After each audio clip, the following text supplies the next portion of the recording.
your dreams trying to tell you something? Author M.B. Mosley teaches you how to decode your dreams and take hold of the manifestations that lay in wait for you in the waking realm. Now, broadcasting all over the world, it's the Dream Interpretation Podcast. Decoding Dreams Podcast is a podcast geared to teach you on how to understand the dreams that are coming through to you in your spiritual dream realm. It is a podcast that teaches you on how to decipher and decode the symbols that are within the dreams in the spiritual dream realm. Of course, with a cautionary tale of understanding that each dream is unique to the person that dreams of the dream, and that not all dreams are a one-size-fits-all. Matter of fact, every single dream is different in context, in symbol, and in messages, depending on one's personal beliefs, spiritual background, religious beliefs, and all other kinds of characteristics that can pertain to that. Here at Decoding Dreams, I teach you on the basics of understanding the general symbols so that you can then put those symbols next to your personal waking life and unravel the gift of message from the spiritual dream realm. Love, peace, and happiness, family. Welcome back to part two. Ring it, girl. Ring it. Welcome back. Yes, all of you, global audience, welcome back. Local audience, welcome back. I am so excited. We are working on part two. If you have not listened to part one of the podcast on astral projection, friend, I'm just saying you might want to go listen to part one, okay? And then come on back and catch up to part two. We're not going anywhere. We're going to be here just uploaded, waiting for you to download us. That's right. All right, guys. So we're moving on. You're like, sis, memory, what have you got us into, child? We are diving deep. We are digging deeper. We are getting to the bottom, to the, what they call them, the nooks and cranny. What is it? Nooks and cranny? Cracks and nookie? Wait, what? Cracks. We're getting to the cracks. English is my second language, so you understand what I was trying to say. Nookie and cranny. Okay, I'll figure it out later on. Okay. So we are talking about astral travel, and as I said in part one, for those that have been following the Decoding Dreams podcast since we were Dream Interpretation I can't even remember the name, Dream Zone Interpretation Podcast. Hey, where are my day ones? And so now Decoding Dreams Podcast, we're here too. DDP hashtag. So since you've been following and getting an understanding of understanding your dreams, we are digging deeper into these things of the spiritual realm. All right. So now we are talking about astral travel, and we are reading snippets from the book written by Gavin and Yvonne Frost. And it is called Astral Travel, Your Guide to Secrets of Out of the Body Experiences. And on the last podcast, I kind of left off saying some of you all have traveled. You just don't know it yet. But we're going to get into details. Calm down. We're going to get into details and we're going to figure it out. Okay? Just don't want you to be too shooketh when you find out. And so let's go to one of the first parts of this book. What is this? We're hearing that we've talked about astral in just a basic term. Astral is, the idea that the consciousness goes out of the body, right? And travels. Okay. So now we're still just going to keep peeling the layers of the onion. We're going to keep swimming deeper into the ocean. We're going to, what else, guys? What else? What are the metaphors? All right. Let's get in here. So as it pertains to the Astral Travel book by Gavin and Yvonne Frost, we're on page 15. Reevaluating ancient knowledge. The pyramids and the Sphinx of ancient Egypt bear witness to the greatness of the civilization that existed in those far-off days.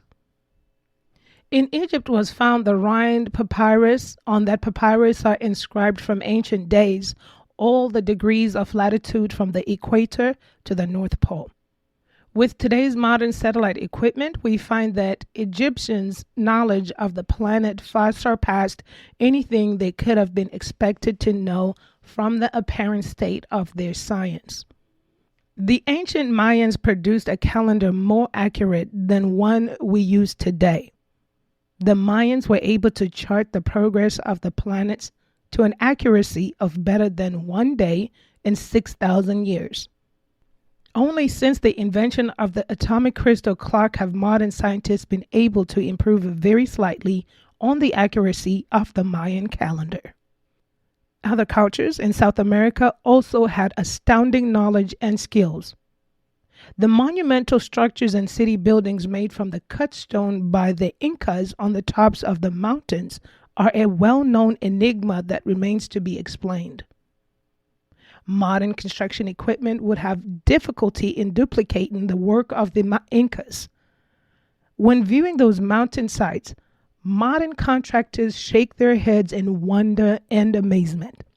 And despite a millionaire's offer of funding, no contractor has yet been found who would attempt to duplicate the work. To the north, the Incas, Aztec brothers were pyramid builders. The base measurements of the Pyramid of the Sun near Mexico City are identical to the base measurements of the Great Pyramid of Giza in Egypt. In England, ancient peoples built great stone or megalithic monuments to a very exact measure, which astrologists call the megalithic yard. That measure is based on the foot, which is not, as many suppose, derived from the anatomy of some long dead king, but is instead an astronomically perfect measure. There are many other beliefs shared by peoples who were separated from one another by thousands of miles. Various theorists have propounded different hypotheses for the very sophisticated scientific knowledge displayed by ancient peoples. In recent years, the ancient astronaut theory has received a lot of attention. In our opinion, they may indeed have been ancient astronauts. However, astral travel seems to us to be a far easier way for knowledge to have been transmitted from one ancient civilization to another. It is our premise that this knowledge came from astral guidance and that the peoples involved knew the realms where they could contact higher beings and get information from them. In support of this theory, ancient Egyptian writing clearly showed they had knowledge of astral travel and that in healing they regularly separated the patient's consciousness from its mundane body so that the patient would feel no pain while healing was being accomplished. Thus, astral projection seems to have been an ancient universal experience important enough to be recorded in early writings. During the Middle Ages, men began to scoff at astral experiences. Such experiences were not sanctioned by state-controlled religions. At about the same time, Eastern meditation was changed. No longer was the mediator allowed to float free, in parentheses, astral project. Instead, he was ordered to concentrate on a single mantra. Later in scientific Western countries, astral experiences were laughed at and then ruthlessly surpassed by newly educated, rational middle class. Because of worldwide suppression of those experiences, the source of infinite knowledge available to the ancients was lost to us. Only in the last decade or so, with the new legitimacy of astral travel and its scientific testing by such people as Dr. Charles Tart of the University of California at Davis, has it become acceptable. With the aid of this book, you too can tap into the knowledge that enriched the life of the ancients. Astral knowledge, which can be of vital importance in your growth today. Do not try to evaluate astral travel with cold logic, for if you do, you will miss the whole point. The astral reality is not necessarily a logical place in terms of the physical world. We urge you to try the experiments we suggest. Experience controlled astral travel for yourself. Expand your awareness, then judge the results for yourself. All right, folks, that was page 15 of the book Astral Travel by Gavin and Yvonne Frost. Astral Travel, your guide to the secrets of out-of-the-body experiences. So, family, what are you thinking so far? What are you thinking so far? I mean, I thought I would throw that in there just so we get a general consensus. You kind of understand, especially if you're new to astral projection. Let me tell you something. When astral projection was introduced to me, I freaked out because if you remember in part 1 of this astral series that we're doing, in my culture, and I think you all have heard me mention even in that last podcast that I grew up in church majority of my life. So what I knew was the church structure and how things went there. And then when I was introduced to like tangible materials and information about astral projection, I was super fascinated. And then in one hand, I was super terrified to try it because then it brought me back to that story I told you all in the first podcast where I thought it was like, oh my gosh, if I get out of this body, that means I'm a witch. and so I had to really put that to the side, right? It talks about the code logic, even though the witch thing, no comment, I mean, because listen, I'm not naive to the fact that it's word, terms, context, and media and TV representation of witches being dark and all this other stuff. And yet they're people that work in light, healing, and all that other stuff that consider themselves as witches. So therefore, that's why I say it like that. But anyways, coming from my culture in the stories, which witches were judged as a negative thing, connotation, I was so terrified about astral projection. I thought I was surely just doing something really crazy or diving into something crazy. But what I first did was I like to always, get as much research as you could get going and read a lot. Immerse yourself with open minds, like the book instructs. This is not, and it's always been like that. Things of the spiritual things are not things approached with cold logic. There has to be a discernment and awareness of the matters of the spiritual realm. So let's keep going. Yes, I have not forgotten. I owe you a story of the time that sis found herself somewhere in the astral travel there. And so let's go on. I want to go on to this part here. So continuing with this reading, and we just continuing with the understanding. And this part of the understanding is going all the way back to the spiritual dream realm. And for some of you, you may have experienced this. You could have felt like a daydream while you were sitting by the window and so forth. So these, we're diving deeper. We're digging deeper here into all things spiritual. Now let's go on here. And so here's this part. You have already astral traveled. And the last podcast I said, some of you all have traveled. All right. Let's find out. All right. So you have already astral traveled. We are on page 18 of the book Astral Travel, Your Guide to the Secrets of Out of the Body Experiences by Gavin and Yvonne Frost. All right, family, let's go ahead. You have already astral traveled.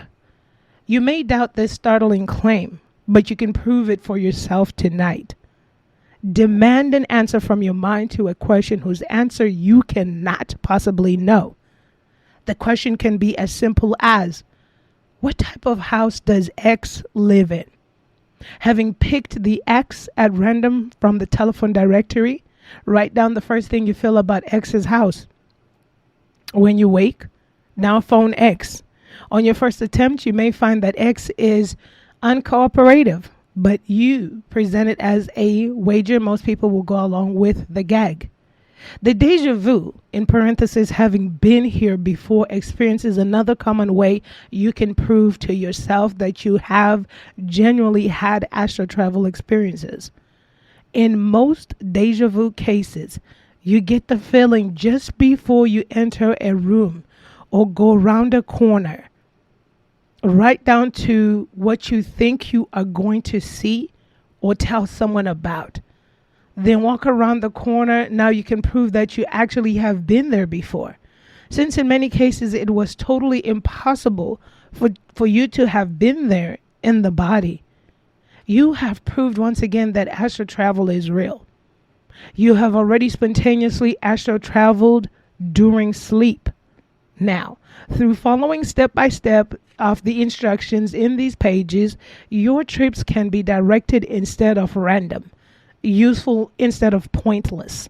The purpose of this book is to show you how to control and use those previously unplanned trips. Perfect. So it brings us right to where I would like to be. And once again, I wanted to mention when I read the first part about reevaluating ancient knowledge, if you all are joining us on the second podcast here and you haven't had a chance to listen to the first, this book was published in 1982. It's important for me to mention that because over the years, there has been furthermore research done in terms of just our ancient knowledge as well as even just with astral traveling as well. So I like to mention that so that you have a highlight that it's all for the good. These were founding blocks here of research done, well presented, and there's furthermore information that has been collected over the years. Now, so you have already astral traveled on this little section here, family. Since like I said, I like to take it slow, start off on the basics. And once again, I would recommend, right? I would recommend if you're curious about it, and perhaps you're serious about astral traveling, and you really, or perhaps you want to try it, or perhaps you feel like you have astral traveled. Most times too, when people dream, and I'm letting everything out in small pieces. We've covered the basics of dreaming, but this other part here also, most times when some people dream, they're astrally traveling. They just don't have sometimes the concept or the knowledge of that's actually happened. Now, in this little last section here that I read, you could tell that they were talking about the deja vu part, right? Now, I would say, like I like to mention, it was published in 1982. Do not go around in the phone book marking X and trying to figure out who so-and-so's house looks like, what so-and-so's house looks like. I mean, I'm just recommending. You are responsible for your own life. That's not something I was particularly interested in doing. I would tell you that my method that I started off doing with was not the most recommendable, because then you're going to hear in the story that I'm going to tell you here. You will end up in random people's houses. Freaky. So yes, planned and purposeful, I think, is the way to go. But I also just want you to understand this, and this is not a method because we don't believe in fear energy on this platform, but it's more so like I believe in abundance of information, making sure that people do understand the importance of resources and researching within yourself. Right? Because everyone's journey here on earth is different, it's individual, it's unique. So I say all of that to keep reminding you that don't just think, okay, tonight I'm going to go to sleep and I'm going to go astral project and that's it. I'm not saying don't do that, but I'm saying just equip yourself, understand what comes with it. I'm very, it's my recommendations. You want to be on a frequency, a high frequency. You want to be vibrating in a high vibration. You don't want to end up in planes or places that are low vibrational or places that could pull you further down or whatever the case is. You just want to be well versed. There's no fear on this channel. Okay. Astral traveling it will not hurt you. You're not going to get murdered while you're astral traveling because it's the consciousness that's outside of the body. Okay, so boom, we're done with that part, which will be another part that I should read that next before I get into the story. So I want you to know that you won't get murdered, killed, stabbed in your astral body and die, because this is a consciousness. You're leaving your body behind. It's the traveling of the consciousness.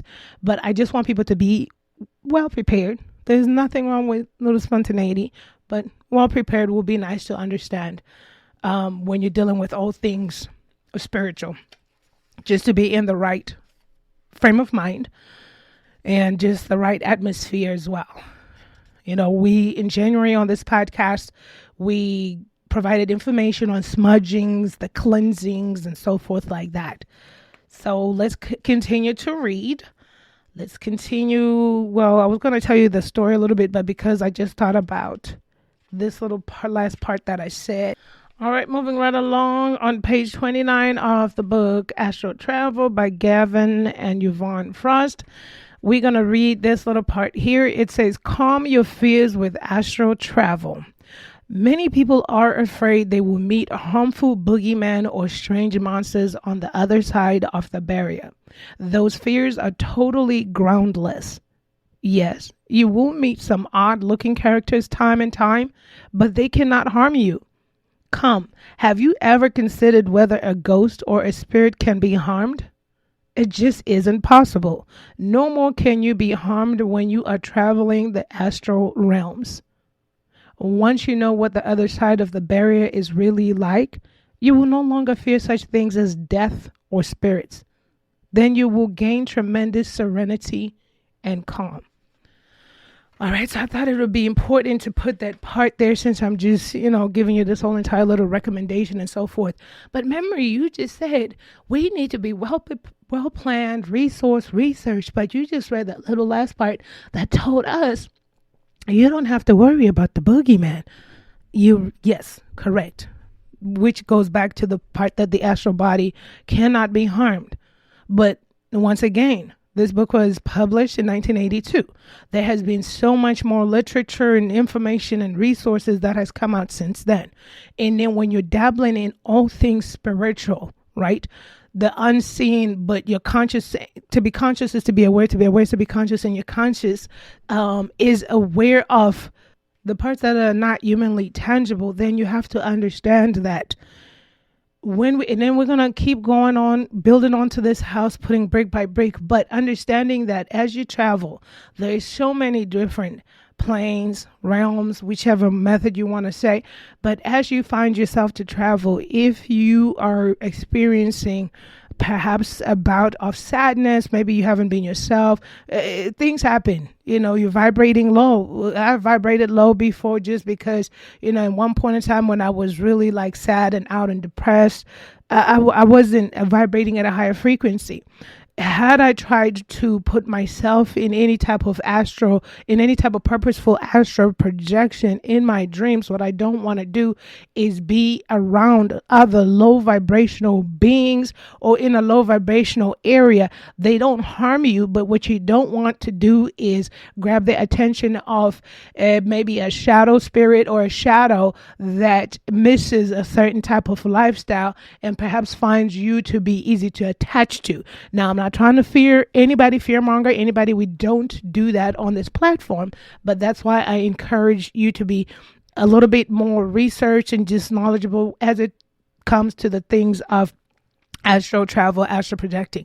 Once again, if you follow that guidelines, pick up the book. Right. So there's no fear mongering. Go for it. There is no boogeyman, but just be well versed. Meditation, keeping your frequency high, vibrating at a high vibration and so forth. And of course, making sure your mind is right before bed. Most of these here are things we talked about in some long time ago podcast on preparing your atmosphere and your space for the spiritual dream realm. Same preparation methods, but get in deeper, read a little bit more about astral traveling, get comfortable with it. Don't be terrified. Don't be afraid. Just, I'll say go for it, but go for it understanding as well. Okay. All righty. So let us go deep. We had some information there. And so, let me see. We all have the ability to astral project. We do. Like anything else we've been teaching on the dream decoding, bringing yourself back out from a not so desirable, fun dream, bringing yourself back into a waking state. You can train your mind to do the same thing. Now, they have suggested, like I said in that one part, to just, as an exercise, to pick up a random X address and pop up there and then call them, let them know, hey, you guys, I see you got 2 red couches facing the window and a 40-inch television and you were watching Jerry Springer on it. That'll be kind of freaky and weird all at the same time. And like I said, I'm not saying don't do that. Use your discernment. I'm just recommending that perhaps you start off real slow and basic. If you are starting off and once you have equipped yourself, find out what's understood of you, perhaps it could be maybe your childhood home. Perhaps friendly places. I know childhood home is familiar. Nothing new to see there, right? But something, maybe a park. Maybe a park. You might see like a yellow ball there. I don't know. Maybe drive out there the next day, park nearby and see if that's there, and so forth. But just, and then that's one of the things the book is talking about as well. Once you get into their protocols and their exercises and so forth like that, you'd be able to be a little bit more focused with it. Trust me, focused and maybe purposeful. There's nothing wrong with a little fun here. But like I said, listen, when I started, caught myself thinking I was being purposeful. I wound up in somebody's house, and this house is in Georgia. Okay. And it was the family seemed like an affluent family from what I could see and gather from the space. And I was like right to the left of one of the ladies that were in the house. She was on her phone, walking on her cell phone, but I couldn't see what she was seeing on her phone. It was kind of blurry. I could just see her head, and I was trying to like peek over her shoulder, but I couldn't see. And to her right was like another lady in a red dress. The lady that was holding the phone was wearing a denim jeans and like a denim top tucked in. The pants were darker color than the jean top. It was a lighter jean color, and it was rolled up at the sleeves. She had a big old wedding ring. She had like big hair. It was the people in the house were black, just to give context and backstory. And so the lady, she was on her phone, looking on her phone, and she was talking to the lady in the red to the right. From what I was gathering, they were doing like a business transaction. The lady in the denim had some kind of business that she was doing, and they were talking about the meeting or something that was coming about, or whatever the case was, to the lady to the right. And we were like in the kitchen area. The kitchen concept was open concept, very modern, contemporary fixtures. It was like almost the light gray, not all the way white, 3-bar stool, chairs, granite countertop. And so I walked down the hallway to the left, past the kitchen. And it was a unique looking house in the fact that the kitchen was like to the right, and in between like the kitchen and then the next, like where I'm going to take you all, was like a garage, but the garage it didn't have like a garage door. It was a port. So there was like an old school, like white Porsche parked in the parking space. But after I was with these two ladies, I kind of like went down the hallway to the left. And when you make a left, there were stairs going up like to the right. And when you walk down a little bit, there's like a living room that had like a piano and so forth. But keep going straight down, looking straight, the way I was going was the front door. But wait, before you get to the front door, to the left was like this sitting area, like with couches and stuff like that again. But it had the kids. There were kids hanging around there. There were like 2 young girls that looked like they were probably 18, 19. They were chit-chatting. And then on the couch was this younger boy. He probably was maybe like 12, 13. He could for sure probably see me, or he was looking straight at me.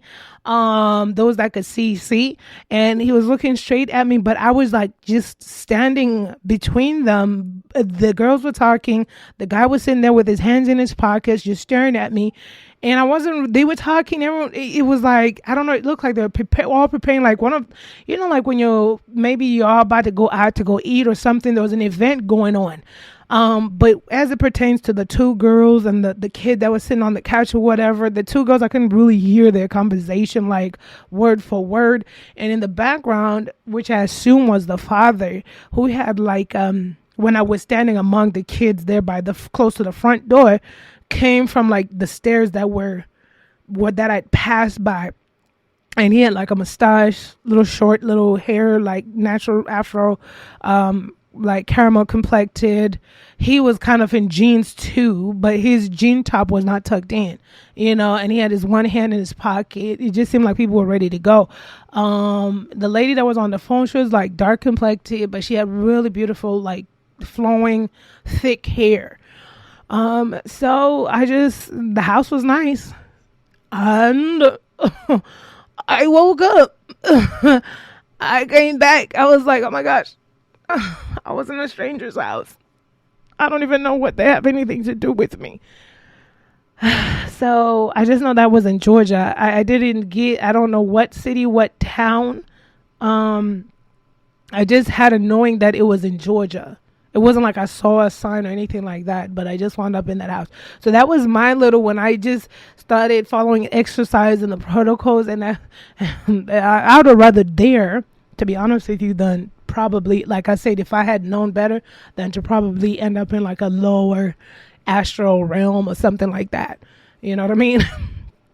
I've heard stories, people's stories are fascinating and so forth. Somebody said they were like at a market or something like that, and they had a big, I don't know, everybody respect everybody's stories, and they had like a big chain or some gold or something like that, and it was swiped, and the person ran or something. There was something going on over there.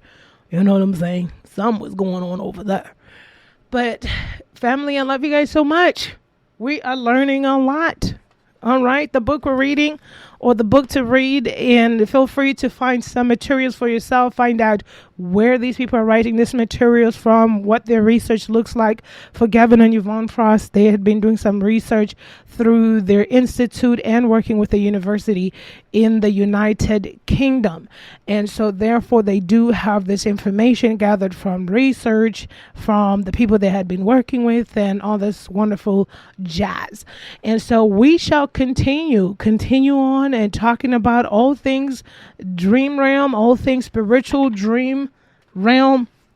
And so join us on the next podcast. We're going to get a little bit with peeling back the onion layers, and we're going to get into it. We are going to get into it. All right. So next part 3, we're going to dig deeper into the categories, which will remind you of the basic dream decoding work we've done before. But now we're doing a dream category as it pertains to astral traveling. And so therefore you get to see the 3 categories, and then you get to see what astral traveling is out of those 3 categories. Therefore, then you are able to go forward with decoding your dreams as well and say, okay, that was definitely category 3. I was out here chilling in Cancun under Memory Bengesa -Mosley, and Bengesa is BENGESA -MOSLEY. And once you're over there, check out the Linktree /author MB Mosley. You will find a list of all my links where to purchase my books, or you can also take one of my writing courses, and you can follow the Vetting Guide Publishing House, and or you can check out the next book releases. You also have my full website available there, where you can go to the blog section and print off your dream sheet templates. And I guess it was an Amazon influence with the storefront. Check that out. And don't forget to click on the American Dreamer clothing. Yes, honey, yes. And then, of course, you have a link to the YouTube where I do upload some of the Dream Decoding Podcast, and it's an interactive platform as well. We can talk on Instagram, and or we can chat on YouTube, and definitely there's a Facebook link, and all these links are associated with my Instagram, IG, Memory Bengesa Mosley. For God speaks in one way and or in two, though man does not perceive it. He speaks in a dream, in a vision of the night, when deep sleep falls on men while they slumber on their beds. Happy dreaming.